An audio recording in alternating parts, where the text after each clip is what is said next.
croire en Dieu ou mourir, les lois noahides. Et pour tous ceux qui croient en un Dieu, est-ce que vous êtes sûr qu'on parle du même Dieu? Parce qu'après, il n'y aurait plus qu'un seul Dieu à adorer. Et l'arc-en-ciel, que cache-t-il?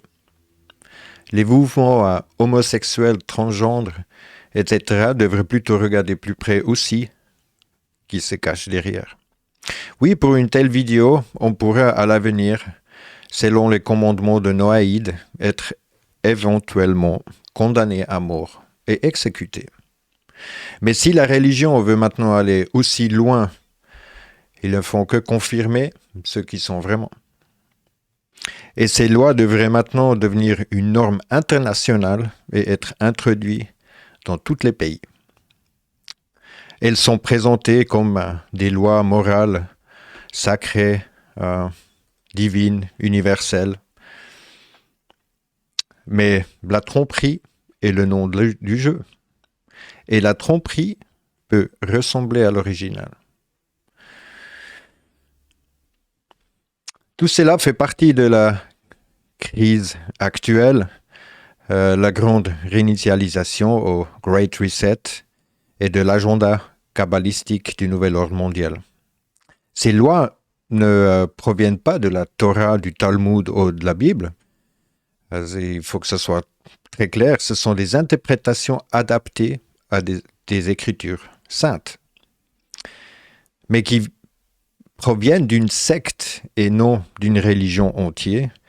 Et ce que les gens ils doivent réaliser aujourd'hui, que ces petites sectes, elles s'infiltrent dans des places très importantes, jusqu'à des présidents, et dans tous les secteurs de la société.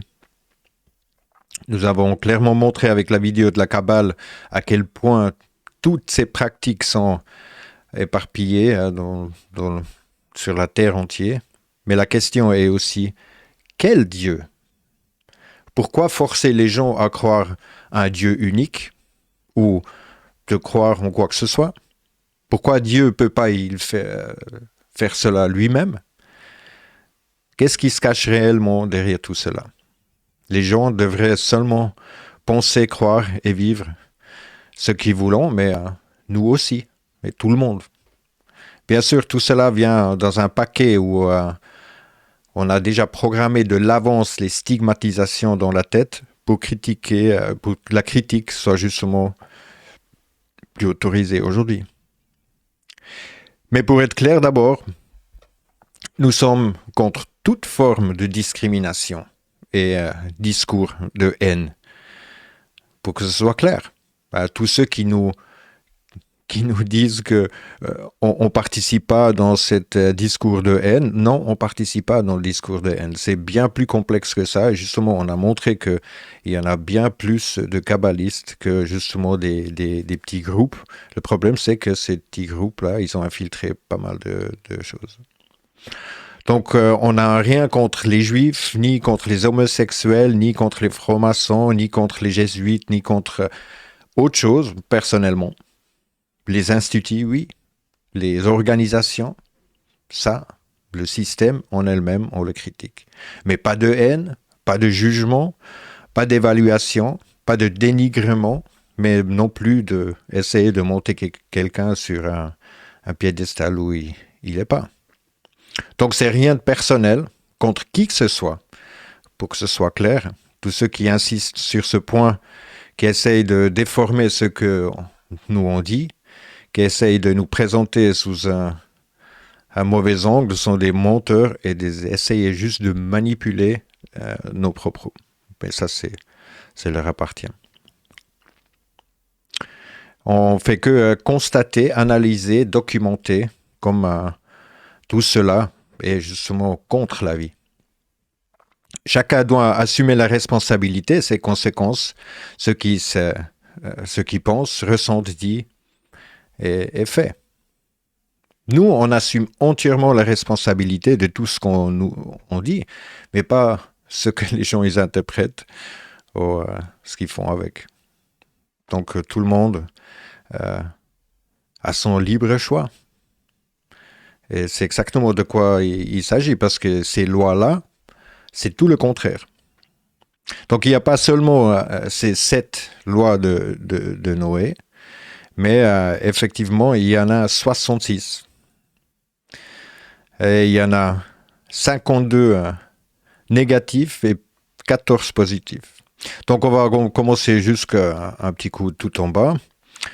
Donc blasphème contre le blasphème. Honorer les savants et vénérer son maître. Pour étudier la Torah. Prier. Craindre Dieu. Reconnaître l'existence de Dieu. Ils écrivent Dieu toujours, pas comme Dieu, mais comme autre chose. Justement, c'est là qu'il faut se poser la question. Donc, idolâtrie. Contre la prosternation devant un idole. Contre la fabrication en statut d'interdit, même lorsque sont des fins ornementales, donc même pour la décoration. Contre la fabrication d'idoles d'usage des autres. Contre toute image taillée. Contre le fait d'entretenir la pensée qu'il existe une divinité exception du Seigneur, qu'il n'y aura pas d'autre Dieu que moi. C'est donc un seul Dieu à vénérer.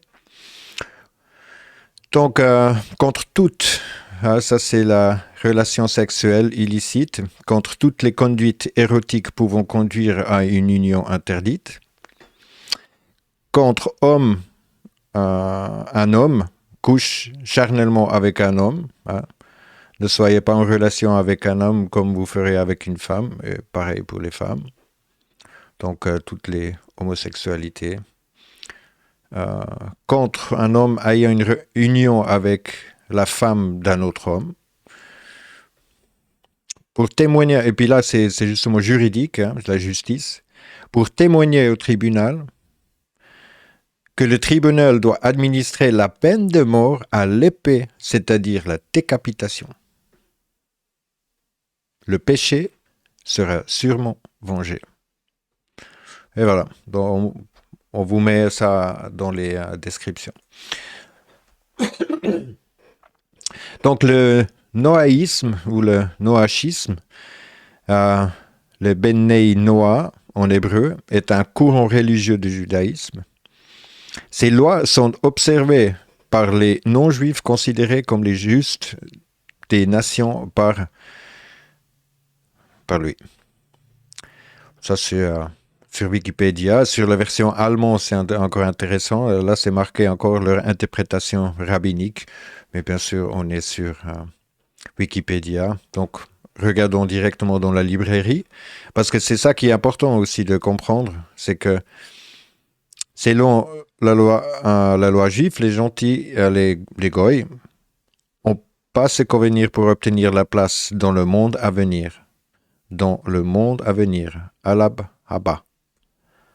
Donc on va regarder qu'est-ce que c'est. Le terme Olam Haba, littéralement le monde à venir, contrairement à Al-Olam Hazeh, littéralement ce monde maintenant, se réfère au-delà qui commence avec la fin de vie terrestre d'un homme. Strictement parlant de la période visée par l'expression Olam Haba, ou son équivalent Adid Lovo, entre laquelle et l'ordre actuel des choses viennent de l'âge du Messie. Et l'ordre final des choses commençant par la résurrection générale et jugement dernier. Ok. Donc ça sonne très nouvel ordre mondial. Et jusqu'encore pour regarder ici dans les lois noaïdes, les 7 commandements qui, selon la tradition juive, incombent à toute l'humanité. Donc là, ça le propose sous ces lois, les 7 lois, établissez la loi, ne maudissez pas Dieu, ne pratiquez pas d'idolâtrie, ne vous engagez pas dans une sexualité illicite, ne participez pas à l'infusion du sang, ne volez pas, ne mangez pas de chair d'un animal vivant. Interdiction et idolâtrie se réfèrent spécifiquement au culte idolâtre et non aux croyances. L'islam, et c'est là aussi qu'il faut déjà regarder, l'islam étant strictement monothéiste, les musulmans ont toujours été considérés comme des noaïdes. Depuis la fin du Moyen Âge, les Juifs ont reconnu que la doctrine chrétienne de la Trinité n'était pas la même que l'idolâtrie, et ils ont également reconnu comme noaïdes. Donc il y a déjà les trois religions qui sont ensemble. Vu que les évolutionnistes, c'est pas vraiment non plus de vénérer autre chose, parce que voilà, ils vénèrent la création, donc ils sont aussi dedans. Donc ces lois noaïdes sont les 7 lois considérées par la tradition rabbinique comme des devoirs moraux minimaux requis par la Bible pour tous les hommes. Voilà, c'est pas des trucs de la Bible, hein, c'est des interprétations, des compilations. Ils deviennent exégiquement et exigences divines l'adresser à l'Adam et Noé, les ancêtres de toute l'humanité, sont donc considérés comme universels. Voilà. Et ça, c'est exactement la même chose que ils font dans les francs-maçonneries. Donc, de justement revenir à cette base, on va revoir ça après. Donc maintenant même les Nations Unies, depuis 2013, ils ont déjà, par justement les Lubavitch, Rebbe, membres, ils ont déjà travaillé pour un effort international pour la paix dans le monde, où justement les lois noaïdes sont importantes de mettre en place. One world, one people, tout ce qui est one, et ainsi de suite. Donc, le code, justement, écrit comme ça. On ne sait pas vraiment qui c'est. Et là aussi, on peut regarder qui soutient déjà ça. Le Congrès des États-Unis. Le Congrès reconnaît la tradition principe éthique, après reconnu par Ronald Reagan, président Bush, la Chambre des représentants, reconnue comme unanimité, l'Union européenne, le gouverneur général d'Australie, et ainsi de suite. Donc, plus en plus, ça va devenir le standard de loi, où c'est là, justement, où tout devient très, très, très bizarre. Mais si on regarde jusqu'au ciel, c'est sur le site Haaretz, ça, c'est un site israélien quand même. Et c'est là aussi qu'il dit que combien de vérité il y a en fait dans la Bible, et la seule évidence en fait de preuve qu'il y a sur justement tout ce qui s'est passé dans la Bible, c'est dans la Bible elle-même. C'est dans toutes les différents événements ou des fouilles qu'on essaie d'assimiler, c'est vraiment tiré par les cheveux. Donc là aussi, il faut être réaliste que non, ces choses qui sont dans la Bible, c'est mythologique. Donc voilà, l'arc-en-ciel est le symbole inofficiel de noahidisme. Et on le voit dernièrement, on le voit partout, donc les 7 nations. Et aussi ici, justement, vu que c'est le logo inofficiel, donc c'est quoi l'officiel? Et aussi, c'est l'arc-en-ciel, c'est en fait le symbole de Dieu qui promet à Noé qu'il n'y aurait plus jamais le Great Flood, donc l'eau qui submergerait la terre pour détruire l'humanité. Donc ça, c'est peut-être le logo officiel. Et puis, on peut vraiment se poser la question, ce qui se cache derrière, si on veut promouvoir la gentillesse. Voilà. Donc, oui, même les mouvements homosexuels et transgenres devraient se poser la question, qu'est-ce qui est derrière ce drapeau pour de vrai? C'est écrit dans leur loi, c'est pas nous qui le dit. Mais aujourd'hui, on le trouve partout. Donc, tout le monde participe à justement de partager cet arc-en-ciel. C'est un truc qui n'est pas vraiment nouveau. Donc, maintenant aussi, ce qui vient dedans, c'est tout ce qui est justement climatique et puis Great Reset. Et tout le monde utilise ce même, on le voit partout. Même toutes les boîtes ont changé leur logo. Euh, ouais, c'est même. Même dans les rues, ils essayent de mettre ça. Ouais. Les chevaux, ils acceptent pas ça comme quelque chose de naturel. Ouais. Donc voilà, la licorne et puis toute cette magie, l'arc-en-ciel et tout, il faut vraiment se poser la question, qu'est-ce qu'il y a derrière? On peut toujours commencer par l'occulte, de regarder vraiment qu'est-ce qui se cache derrière les choses. Et là, on trouve très vite, on trouve aussi les symboliques, justement l'arc-en-ciel qui est venu comme un nouvel début, comme l'espérance, comme le rêve que les promesses vont arriver à terme. Mais bien sûr, tout ce mouvement de transgendre est bien sûr financé. Hein, et puis le George Soros, encore une fois, c'est pas nous qui dit, hein, c'est Washington Times qui le dit. Et encore une fois, l'assimilation, pourquoi justement le Baphomet, justement pourquoi tout cela est assimilé à du satanisme. C'est encore une fois, c'est pas nous qui le font, hein, c'est l'inversion des choses.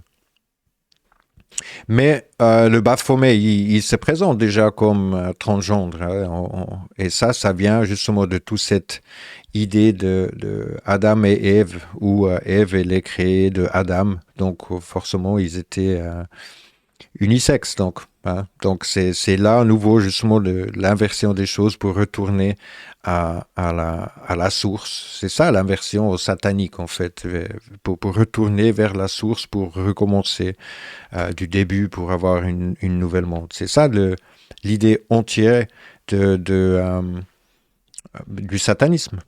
Mais justement, la vie, elle continue, elle n'a pas besoin de retourner. Donc encore une fois, les interprétations des couleurs. Ce qui est drôle, que c'est à l'inverse, encore une fois, des chakras. Et quand même, tout le monde le participe, même eux, ils sont dans le chakra, ils ne voient même pas que c'est à l'envers. Donc encore une fois, on essaie d'inversion, inversion, inversion, justement pour que tout le monde soit confus et se retrouve finalement dans un seul truc. Bien sûr, les 7 jours, les 7 planètes, hein,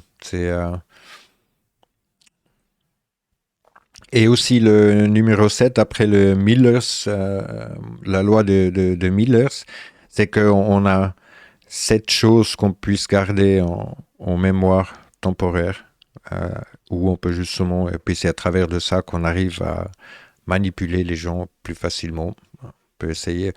Aussi, justement, quand on doit se souvenir quelque chose, on dit toujours répète la chose 7 fois, puis après on se souvient. Donc, le magique 7.